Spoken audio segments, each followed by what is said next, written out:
up, guys?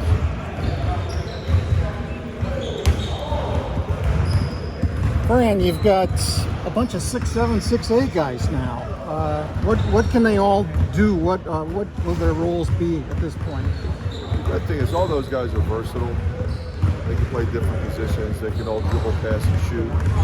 So each of them fit perfectly into what we're trying to do. Fran, a lot of new faces on top of that. What's the focus right now? Is it building chemistry? Is it just getting to know each other? What's that focus?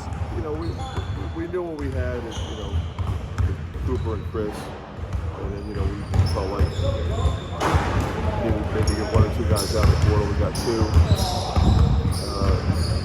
I think they fit what we lost, but they also fit the guys who are coming back. Clearly, we had a really good nucleus coming back. 3 guys, double-figure scorers, and other guys that were really contributors. Significant contributors. So, with all those guys, we needed to get some more depth, some more size. I think we'll be a really good rebounding team. We didn't have a lot of depth in the front court the last couple of years, and we do now. What specifically do the 2 freshmen and Traore bring?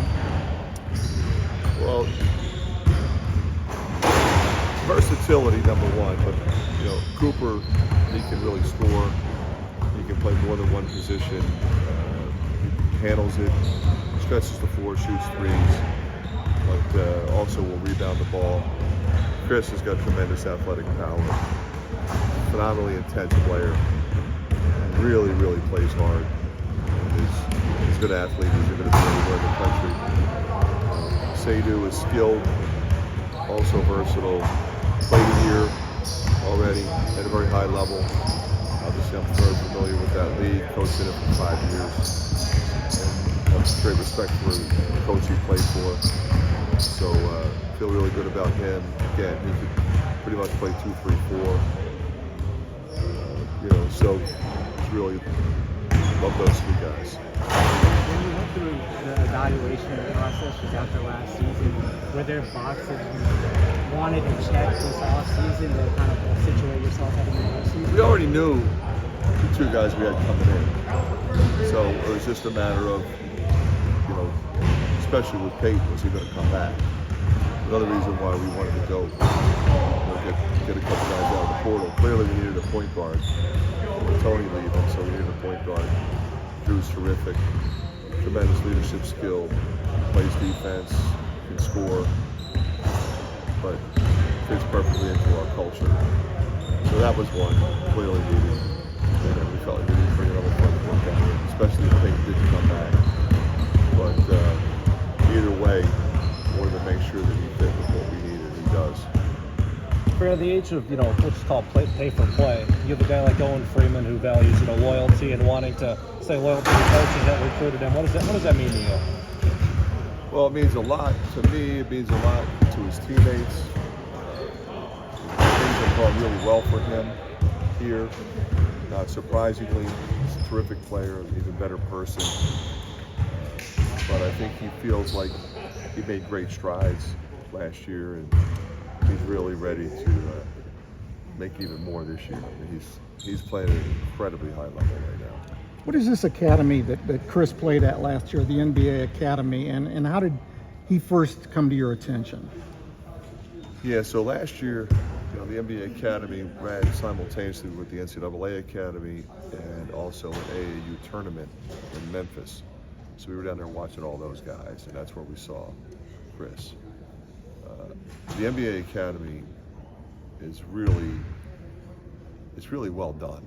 The people that run it, Ray Colucci, Brian Cardinal, you guys may remember Brian, he played at Purdue, played 13 years in the league. Those guys are really, really good. And they just had one last weekend. I was down in Atlanta, and they had it.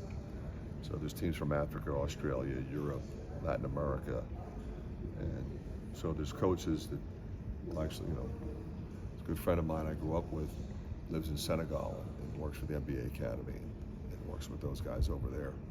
And they put these teams together and they train and they drill them, they do academic stuff. So we saw Chris there last year. just being under-recruited, I thought he played really well. I felt like he provided something that we were looking for in that class. So we're excited to get him. He's been really good. As we've talked to guys the last couple of weeks, they've mentioned wanting to get better defensively and that being a focus. What's gone into that this offseason? Well, we always want to be good defensively. You know, we've made some changes on some things in terms of how we're going to guard stuff, but also feel like the guys we brought in are capable of doing that. Athletically, sometimes, you know, when you don't have a lot of depth, you know, the defense might struggle a little bit. When you think about 2 years ago, we played 3 guys, 1,000 minutes each. We just didn't have a lot of depth there, but now we do. So hopefully that intensity level will be able to ramp up with guys that have some fresh legs and some fresh bodies out there. Fran, there's a lot of new players with this team, but getting a chance to talk in the last couple of weeks, you wouldn't know if they got here 3 years ago or 2 months ago, I guess. What's allowed them to kind of feel like they're at home despite, again, you got one coming from Canada, one from Manhattan? Yeah. I mean, you know, you think about Coop. I mean, he came to camp in 4th grade, so he's been coming here for a long time. Chris fit in immediately when he visited, you know, but he's obviously lived all over. You know, think about he and Logie, the journey that they're on. They've lived all over the place. You know, Drew, he fell in love with it when he came and visited. Just had a great time, fit in with our guys, and you know, so we're pretty pleased with that. I mean, because it doesn't always work out that way. But we felt like with this group, the 2 portal guys and the 2 freshmen, that it would be pretty seamless, and it has been. When the you-know-what hits the fan, do you feel they've kind of built the confidence to kind of stick with each other? Because there will be points this fall and winter where they'll get frustrated with each other, especially the new guys. Yeah, you know, we haven't had too much problem with that. I mean, these guys, they stay pretty positive. We stay positive with them. You know, the league's tough. They know that. That's what they sign up for. But yeah, I'm not worried about that. When you first were just getting introduced to Seydou, watching his film, what stood out? Yeah, Seydou had a really good freshman year. Like I said, I mean, he put up really solid numbers. I think he's a better shooter than his numbers show, and I think you'll see that improve. But he can put it on the deck. He passes it well. He's long, bouncy. He's gonna be really good for us for a long time. Fran, you talk about changing things a little bit defensively, but it just seems like Seydou and Drew and maybe Chris and Cooper in there too, just like as individuals improve your defense. Would you agree with that? I think, you know, potentially. I hope so. You know, we'll see, you know, when we get into battle. But I think you're probably right on that. Can you tell us more about Riley's year last year? I know he got sick, but he Yeah, grew, literally.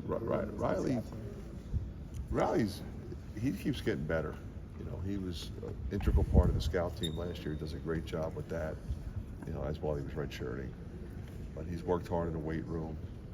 He's an athlete. And with him, you know, as long as he continues to be consistent, he's really good a lot of the times, but he's working on this consistency. Coach, what roles do you envision some of your newcomers having their input on this team? It's probably a little too early to tell, but I think the new guys will play. They expect to play. I expect them to play. So it'll be a function of how they continue to grow, how quickly they pick things up, what we need them to do. And you know, does anybody get hurt? God forbid. We hope that doesn't happen. 2 more questions. How's Patrick doing, and you know what has it been like, kind of adjusting not having him here?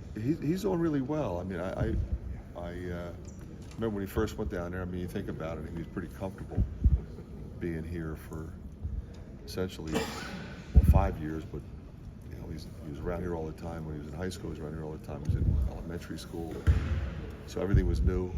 So that was one of the reasons why he did it. So really likes the staff, the players.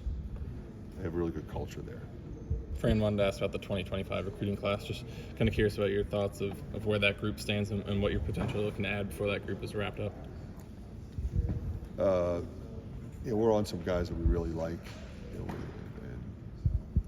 I think we'll obviously identify. We probably need a guard for sure, maybe two, and another big.